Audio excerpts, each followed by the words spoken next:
దేవుని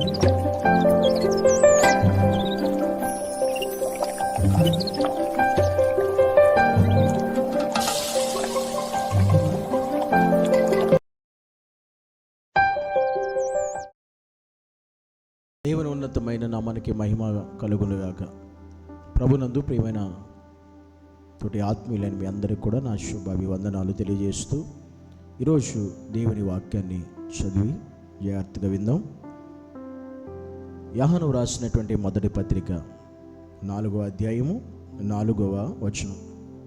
చిన్నపిల్లలారా, మీరు దేవుని సంబంధులు, మీలో ఉన్నవాడు లోకములో ఉన్నవాని కంటే గొప్పవాడు కనుక మీరు వారిని జయించి ఉన్నారు.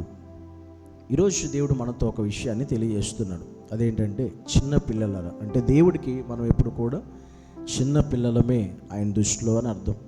అయితే మనం దేవుని సంబంధులం.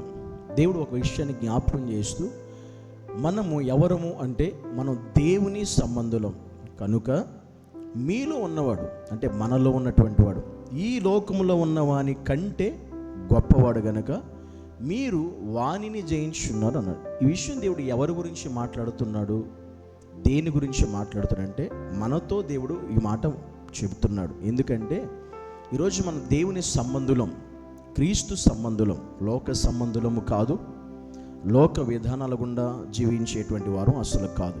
దేవుని సంబంధులం మనం, అంటే దేవునికి సంబంధించినటువంటి వారము అని అర్థం. అయితే మనం దేవుని సంబంధులమైన ప్రస్తుతానికి ఈ లోకంలో మనం జీవిస్తున్నాం. అయితే ఈ లోకంలో ఒకడు ఉన్నాడు. ఈ లోకంలో ఉన్నవాని కంటే మనలో ఉన్నవాడే గొప్పవాడు అనే విషయాన్ని దేవుడు మనకు తెలియజేస్తున్నాడు. అంటే ఈ లోకంలో ఉన్న దేవుడు అంటే అపవాది, సాతాను.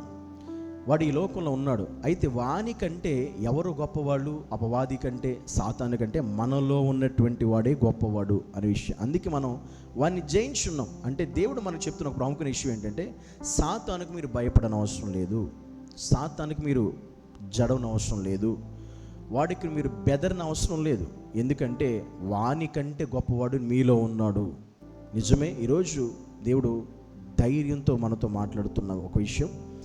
ఈ లోకంలో అపవాది కంటే, సాతాను కంటే చాలామంది అపవాదికి భయపడతారు, సాతానుకు భయపడతారు. వారి హస్తాలు అనేక మంది ఈరోజు బందీలుగా ఉండిపోయి వాడికి భయపడుతూ బతికేటువంటి వారు ఈరోజు అనేక మంది ఉన్నారు.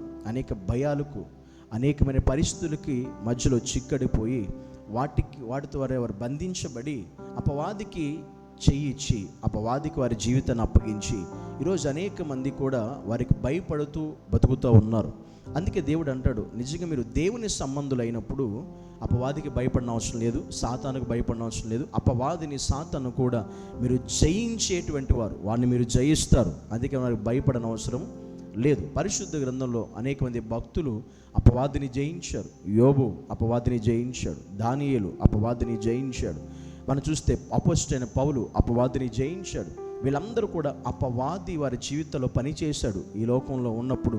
అయినా వారు బ్రతికిన దినాల్లో అపవాదిని వారు జయించగలిగారు, ఓడించగలిగారు. వారి ఆత్మీయ జీవితాలను బట్టి, విశ్వాస జీవితాలను బట్టి, వారి యొక్క ప్రార్థన జీవితాలను బట్టి. ఈరోజు మనం ఎందుకని అపవాదికి భయపడుతున్నాం? దేవుడు మనతో మాట్లాడుతున్నాడు. మనం దేవుని బిడ్డలం కదా, ఆత్మ సంబంధులం కదా. దేవుని సంబంధులమైన మనం చాలా ఉన్నతమైన వాళ్ళం కనుక మనం భయపడని అవసరం లేదు. ఎందుకంటే ఈ లోకంలో ఉన్న వాడి కంటే కూడా మనలో ఉన్నవాడే గొప్పవాడు. ఆయనే మన ప్రభు అయిన యేసుక్రీస్తు. అందుకే ఈరోజు మనలో యేసయ్య ఉన్నంత వరకు, మనలో దేవుడు ఉన్నంత వరకు ఏ అపవాదికి మనం భయపడని అవసరం లేదు. వాడిని జయించడమే మన పని తప్ప వాడికి భయపడే అవసరం కానీ పరిస్థితి మనకి లేనే లేదు. ఎందుకంటే ఆది నుండి అపవాది దేవుని సంబంధులను, దేవుని సంబంధించిన వారిని వాడు మోసం చేసుకుంటా, పాడు చేసుకుంటా, వారిని దేవునికి దూరం చేసుకుంటానే వస్తున్నాడు. ఇప్పటికీ అదే జరుగుతుంది. కానీ దేవుడు నీలో ఉంటే, యేసయ్య మనలో ఉంటే, వానికంటే గొప్పవాడు నీలో ఉన్నప్పుడు నువ్వు వానికి భయపడిన అవసరం లేదు. వాడిని సునాయాసనంగా మనం జయించవచ్చు. అందుకే దేవుడు అంటాడు, సాతాను శీఘ్రంగా మీ కాళ్ళ క్రింద నేను త్రొక్కించుచున్నాను అనే విషయాన్ని దేవుడు మనతో మాట్లాడతాడు. నిజమే, మనం సాతానుని అణగదొక్కే వారమై ఉండాలి, జయించేవారమై ఉండాలి. కానీ వాడికి లోబడేవారంగా కాకుండా, వాడికి మనం చేయూతనిచ్చేవారు కాకుండా, వాడి చేతిలో చేయగలిపేవారికి కాకుండా, ఈ లోకంలో ఉన్నవాడికి అంటే కూడా మనలో ఉన్నవాడే గొప్పవాడు అని నిరూపించేటువంటి దేవుని ఆత్మ సంబంధమైన బిడ్డలుగా మనం బ్రతకాలి. ఈ లోకంలో మనం జీవించాలి. ఈరోజు చాలామంది సాతానుకు భయపడేవారు, ఈ లోకానికి భయపడేవారు, లోక పరిస్థితులకు భయపడేవారు అందరూ కూడా అపవాది సంబంధులే. కానీ మనం అపవాది సంబంధులము కాదు, దేవుని సంబంధులం, ఆయన పిల్లలం.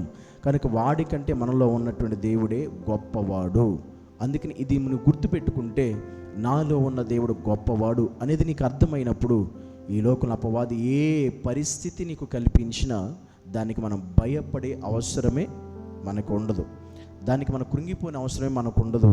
ఇంకా పైగా వాడిని మనం జయించే స్థితి మనలో ఉంటుంది. కనుక ప్రతిదినం మనం గుర్తుంచుకున్న విషయం ఏంటంటే, ఈ లోకంలో ఉన్న వాని కంటే నాలో ఉన్న నా యేసయ్య గొప్పవాడు, శక్తిమంతుడు, సర్వాధికారం కలిగిన దేవుడు నాతో ఉన్నాడు.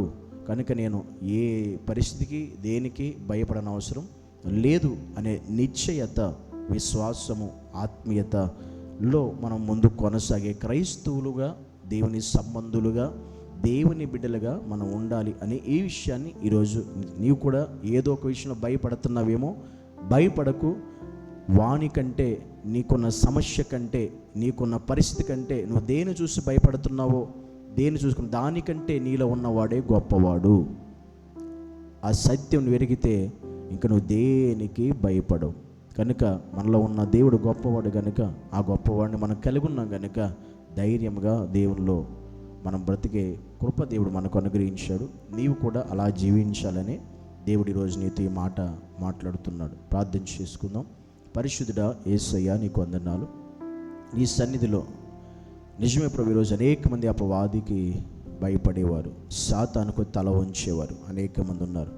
నీ వాక్యం చెబుతున్నట్టుగానే ప్రభా, ఈ లోకంలో ఉన్న వాని కంటే మాలో ఉన్న నీవు గొప్ప దేవుడు కనుక నీవు కలిగి ఉన్నప్పుడు ఈ అపవాదిని జయించడమే కానీ వాడి ముందు మేము ఓడిపోకూడదని, అలాంటి ఆత్మీయ జీవితాలు మా అందరికీ దయచేయమని యేసు నామములో ప్రార్థించి వేడుకుంటాము తండ్రి. ఆమేన్.